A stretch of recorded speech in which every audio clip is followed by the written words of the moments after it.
or about chapter 31, talks about Job's final appeal to God. This is right before God intervenes.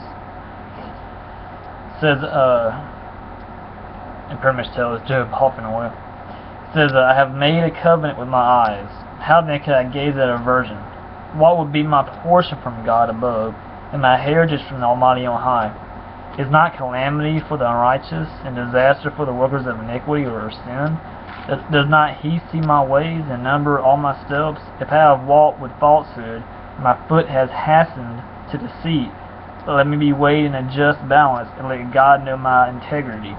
If my step has turned aside from the way, and my heart has gone after my eyes, and if any spot has stuck to my hands, then let me sow and another eat, and let what grows from me be rooted out. If my heart has been enticed towards a woman, and I have lain in wait at my neighbor's door, then let my wife grind for another, let others bow down on her, for that would be a heinous crime, that would be an iniquity or sin to be punished by the judges, for that would be a fire that consumes as far as abandon or hell, and it would burn to the root of all my and it would burn to the root of all my increase. Basically, Job's saying, if let me go back and read verses after 12 and I'll explain it. It says, if my heart has been enticed towards a woman, like in lust, and I have lain in wait at my neighbor's door, then let my wife grind for another, or one another, and let others bow down on her, or actually have sex with her, for that would be a heinous crime, which is adultery. That would be an iniquity or sin to be punished by the judges, for that would be a fire that consumes as far as abandon or hell, and it would burn to the root of all my increase. So those people who commit adultery, sexual sin,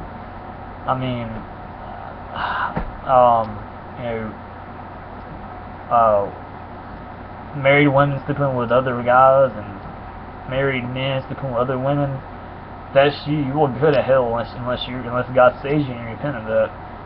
Adultery will send you to hell. Sexual immorality will send you to hell. Like I said, adultery, fornication, that will send you to hell unless God saves you and you repent of that. And if you're married, it will damage a marriage, horribly damage a marriage, because trust is gone. You can't trust in life to do that. You just can't.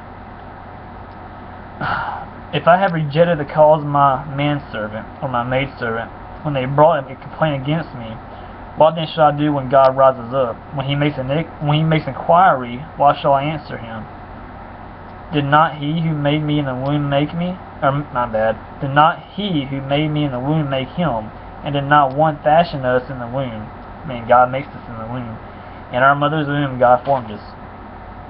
If I have withheld anything that the poor desired, or have caused the eye of the widow to fail, or have eaten my morsel alone, and the fatherless has not eaten of it, for from my youth the fatherless grew up with me as with a father, and from my mother's womb I guided the widow.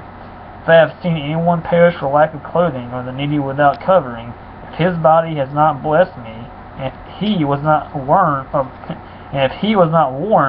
with the fleece of my sheep, if I have raised my hand against the fatherless, because I saw my help in the gate, then let my shoulder blade fall from my shoulder, and let my arm be broken from its socket. For I was in terror of calamity from God, and I could not have faced His majesty. Read that again. Verse. Let's see here.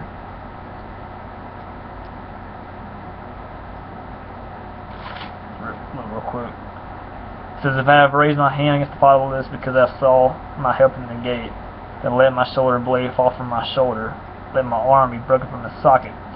For I was in terror of calamity from God, and I could not have faced His majesty. Because all the calamity that had taken place in Job's life, he was afraid to face God.